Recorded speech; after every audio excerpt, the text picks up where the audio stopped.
Welcome to learners point.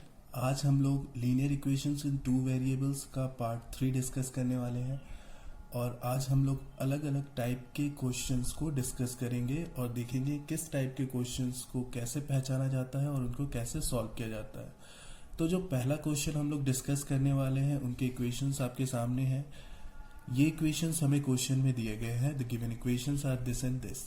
तो पहले equation को हम लोग सॉल्व करने के लिए क्या करेंगे, पहले इक्वेशन को ट्रांसफॉर्म करेंगे, उनमें जो भी ब्रैकेट्स हैं उनको ओपन करेंगे। तो 7y plus 3 minus 2 in bracket x plus 2 is equal to 14, ये गिवन है। तो अगर मैं ब्रैकेट्स को ओपन करूंगा तो 7 से मल्टीप्लाई कर दूंगा इन ब्रैकेट के टर्म को, तो 7 into y 7y plus 7 into 3 is 21 minus 2 into x is 2x plus minus minus 2 into 2 is 4 is equal to 14, which implies 7y minus 2x, 21 minus 4. 21 minus 4 is 17. 17 plus 17 is equal to 14, which implies 7y minus 2x is equal to 14 और plus 17 equal की इधर जाएगा minus 17 हो जाएगा is equal to minus 3। तो हमारा जो पहला इक्वेशन हो गया वो हो गया minus 2x plus 7y is equal to minus 3। This is our equation 1।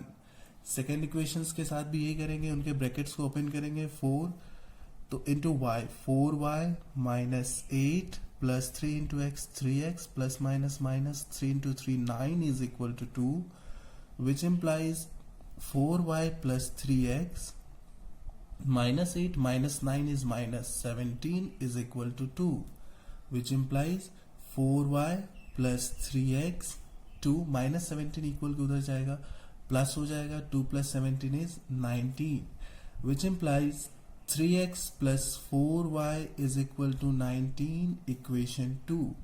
हमने दोनों इक्वेशंस को बेसिक फॉर्म में कन्वर्ट कर लिया है। अब हम लोग इन दोनों इक्वेशंस को इजीली पुराने क्वेश्चंस की तरह सॉल्व कर सकते हैं। तो सॉल्व करने के लिए हम लोग चेक करेंगे वेरिएबल के कोफिशिएंट्स को। किसी एक वेरिएबल को सिलेक्ट कर लेंगे। तो फॉर एग्जांपल अगर मैं x को सिलेक्ट करता हूं तो यहाँ वेरिएबल है -2 और यहाँ x के साथ वेरिएबल है 3। तो 3 और 2 का जो कॉमन मल्टीपल है दैट इज 6। तो मुझे इस -2 को 6 बनाना है। इस -2 को 6 बनाने के लिए मैं इस पूरे इक्वेशन को 3 से मल्टीप्लाई करूंगा तो ये -2 -6 में कन्वर्ट हो जाएगा। और इस 3 को इस पूरे इक्वेशन को अगर मैं 2 से मल्टीप्लाई करूंगा तो ये 3x जो है वो 6x में कन्वर्ट हो जाएगा। उसके बाद x के कोफिशिएंट सेम हो जाएंगे। तो फिर आगे हम लोग एडिशन या सब्सट्रैक्शन जो भी सुटेबल होगा उसका यूज करके एक वेरिएबल को रिड्यूस कर देंगे। तो next step on multiplying equation 1 by 3 and equation 2 by 2 we get equation 1 को 3 से मल्टीप्लाई कर रहे हैं तो 3 in bracket minus 2x plus 7y is equal to minus 3 into 3 minus 6x plus 21y is equal to minus 9। ये equation 1 का मेरा दूसरा फॉर्म हो गया। तो let's name it as equation 3 और सेकेंड इक्वेशन के साथ 2 से मल्टीप्लाई करेंगे तो 3x plus 4y is equal to 19 into 2, तो which implies 6x plus 8y is equal to 38, equation 4। अब हमारे पास इक्वेशन 1 का नया फॉर्म और इक्वेशन 2 का नया फॉर्म आ चुका है। दोनों इक्वेशंस में अगर हम लोग देखेंगे तो यहाँ x का कोफिशिएंट -6 है और यहाँ x का कोफिशिएंट 6 है।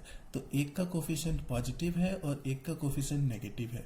जब भी ऐसा सिनारियो रहे उस केसेस में हम लोग उन दोनों इक्वेशंस को ऐड करते हैं। ऐड करने से ये दोनों वेरिएबल्स रिड्यूस हो जाएंगे। तो नेक्स्ट स्टेप में हम लोग इक्वेशन 3 और इक्वेशन 4 को ऐड करने वाले हैं। तो नेक्स्ट स्टेप हो जाएगा हमारा on adding equation 3 and equation 4 we get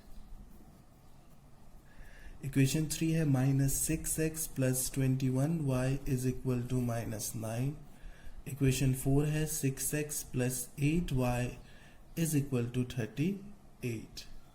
जब हम दोनों इक्वेशंस को ऐड करेंगे तो हमारा ये -6x प्लस 6x रिड्यूस हो जाएगा। 21 plus 8 is 29, y is equal to -9 plus 38 is 29, which implies y is equal to 29 by 29, that is 1।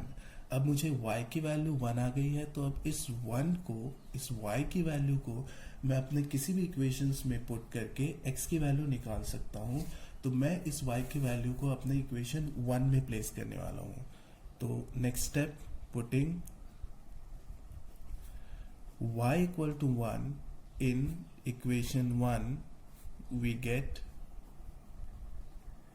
equation 1 था मेरा -2x plus 7y is equal to -3, which implies -2x plus 7, y की जगह 1 equal to -3, which implies -2x plus 7 is equal to -3, which implies -2x is equal to -10, which implies x की value आ जाएगी हमारे पास 5। तो therefore the required answer is x equal to 5 and y is equal to 1। ये हमारा required solution हो गया। Next question को discuss करते हैं। नेक्स्ट टाइप का क्वेश्चन है जो इससे कुछ डिफरेंट है। ओके, ये हमारा नेक्स्ट क्वेश्चन है। इस क्वेश्चन में हमें दो इक्वेशंस दी गए हैं। पहला इक्वेशन है 5/x plus 6y is equal to 13 और दूसरा इक्वेशन है 3/x plus 4y equal to 7। हमें इन दोनों इक्वेशन को सॉल्व करके x और y की वैल्यूज को कैलकुलेट करना है। तो इस इक्वेशन में, इन इक्वेशंस में और पुराने इक्वेशंस में अगर आप देखेंगे तो यहाँ पे जो x है वो एक वेरिएबल जो है वो डिनोमिनेटर में है। तो यहाँ पे x जो है वो डिनोमिनेटर में है दोनों इक्वेशंस में। तो ये इक्वेशंस जो है वो पुराने टाइप के क्वेश्चन से कुछ अलग है। ऐसे केसेस में हम लोग ये जो 1/x वाला पार्ट है इक्वेशंस में, उसको किसी दूसरे वेरिएबल के फॉर्म में एज्यूम कर लेंगे। लेट अस से कि मैं मान लेता हूँ कि ये जो 1/x वाला पार्ट है उसको a मान लूँ अगर, तो देयरफॉर जो मेरा इक्वेशन है 5/x plus 6y is equal to 13, इसका फॉर्म चेंज हो जाएगा। If 1/x is equal to a, तो 5/x का क्या मतलब होता है? 5/x का मतलब है 5 इंटू 1/x, और 1/x की जगह अगर मैं a रख सकता हूँ तो 5/x is 5a plus 6y is equal to 13। ये हमारा इक्वेशन 1, हमने इस फॉर्म को अपने पुराने बेसिक फॉर्म में कन्वर्ट कर लिया। सिमिलरली इस इक्वेशन में भी क्या होगा, 3x plus 4y is equal to 7।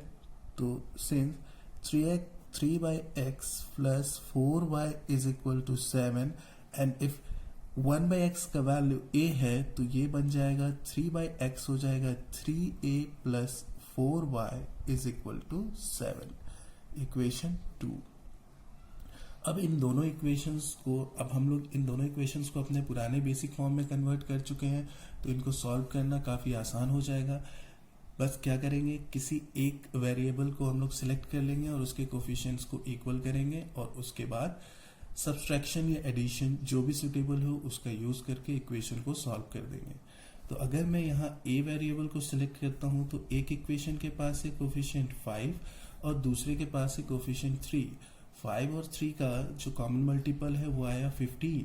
तो मुझे इस इक्वेशन में a के कोफिशिएंट को 15 बनाने के लिए इस पूरे इक्वेशन को 3 से मल्टीप्लाई करूंगा और इसमें a के कोफिशिएंट को 15 बनाने के लिए पूरे इक्वेशन को 5 से मल्टीप्लाई करूंगा। तो मेरा नेक्स्ट स्टेप हो जाएगा on multiplying equation 1 by 3 and equation 2 by 5, we get equation 1 को 3 से मल्टीप्लाई करते हैं तो 3 in bracket 5a plus 6y is equal to 13 into 3। तो ये कन्वर्ट हो जाएगा 3 into 5 is 15a plus 18y is equal to 39, equation 3। And 3a plus 4y is equal to 7 को 5 से मल्टीप्लाई करेंगे तो 5 in bracket 3a plus 4y is equal to 7 into 5, which implies 5 into 3 is 15a plus 20y is equal to 35. Equation 4. अब ये equation 1 equation 3 के form में convert हो गया है, इक्वेशन 2 इक्वेशन 4 के फॉर्म में कन्वर्ट हो गया है, और दोनों इक्वेशन में जो a का कोफिशिएंट है वो 15 है। तो अब हम लोग इन दोनों इक्वेशन में किसी एक को दूसरे से सब्ट्रैक्ट करके इजीली इनको वेरिएबल्स को रिड्यूस कर सकते हैं। तो मैं फोर्थ इक्वेशन को थर्ड इक्वेशन से सब्ट्रैक्ट करने वाला हूं। तो on subtracting equation 4 from equation 3 we get equation 3 है 15a plus 18y is equal to 39। Equation 4 है 15a plus 20y is equal to 35। On subtracting sign change हो जाएंगे, ये रिड्यूस हो गया, 18 minus 20 minus 2y is equal to 4। अगर minus 2y की value 4 है तो विच इम्प्लाइज y की वैल्यू हो जाएगी minus 2। If y is equal to minus 2 तो ये मेरा y का वैल्यू निकल के आ गया। अब इस y की वैल्यू को मैं किसी भी इक्वेशन में प्लेस करके x की वैल्यू कैलकुलेट कर सकता हूँ या a की वैल्यू कैलकुलेट कर सकता हूँ। तो मैं इस y की वैल्यू को इक्वेशन 1 में प्लेस करने वाला हूँ। तो हमारा नेक्स्ट स्टेप हो जाएगा putting y equal to minus 2 in equation 1 we get 5a plus 6y is equal to 13, which implies 5a plus 6 into minus 12 is equal to 13, which implies 5a is equal to 25. Simple calculation है, a की value निकल के आ गई 5। अगर a की value निकल के आ गई 5 तो since a is equal to 5 तो हमने a को 1/x एज्यूम किया था। तो इसका मतलब 1/x की वैल्यू है हमारी 5 और इसका मतलब x की वैल्यू आ गई हमारी 1/5, राइट। तो इस तरीके से हमने x की वैल्यू को भी कैलकुलेट कर लिया और y की वैल्यू को भी कैलकुलेट कर लिया। तो इस तरीके के इक्वेशंस में हम लोग क्या करने वाले हैं, जब भी कोई वेरिएबल डिनोमिनेटर में हो तो उसके 1 बाय वेरिएबल वाले पार्ट को किसी दूसरे वेरिएबल के फॉर्म में कंसिडर कर लेंगे। एक और क्वेश्चंस करते हैं सेम टॉपिक पे, फिर आपको और भी अच्छे से समझ में आ जाएगा। ओके, ये हमारा नेक्स्ट क्वेश्चन है। इस क्वेश्चन में जो इक्वेशंस दी गए हैं वो है 3/x minus 1/y plus 9 is equal to 0 और दूसरा है 2/x plus 3/y is equal to 5। इस क्वेश्चन में अगर आप देखेंगे तो यहाँ पे दोनों वेरिएबल्स डिनोमिनेटर में है, x भी है डिनोमिनेटर की फॉर्म में, y भी है डिनोमिनेटर में ही। तो इस सिचुएशन में जो काम हमने पिछले क्वेश्चन में किया था वैसा ही कुछ करने वाले हैं। 1/x पार्ट को कोई दूसरे वेरिएबल के फॉर्म में मान लेंगे और साथ ही 1/y को भी किसी दूसरे वेरिएबल के फॉर्म में मान लेंगे। तो लेट 1/x को अगर मैं a एज्यूम कर लूं एंड 1/y को मैं अगर b एज्यूम कर लूं तो मेरा पहला इक्वेशन का दूसरा फॉर्म क्या हो जाएगा। तो therefore 3/x minus 1/y plus 9 is equal to 0, which implies if 1/x is a तो 3/x हो जाएगा 3a minus 1/y b plus 9 is equal to 0, which implies 3a minus b is equal to minus 9। ये मेरा equation 1। और साथ ही जो दूसरा part है इक्वेशन का वो हमारा कैसे कन्वर्ट होगा, since 2/x plus 3/y is equal to 5, which implies 2/x part जो है उसमें 1/x is a, then 2/x is 2a, plus if 1/y is b, then 3/y is 3b is equal to 5, equation 2। अब हम लोग इन दोनों equations को convert कर चुके हैं ए और बी वेरिएबल्स के फॉर्म में। अब हम लोग इन दोनों इक्वेशंस को ईजिली सॉल्व कर सकते हैं और ए और बी की वैल्यू को कैलकुलेट कर सकते हैं।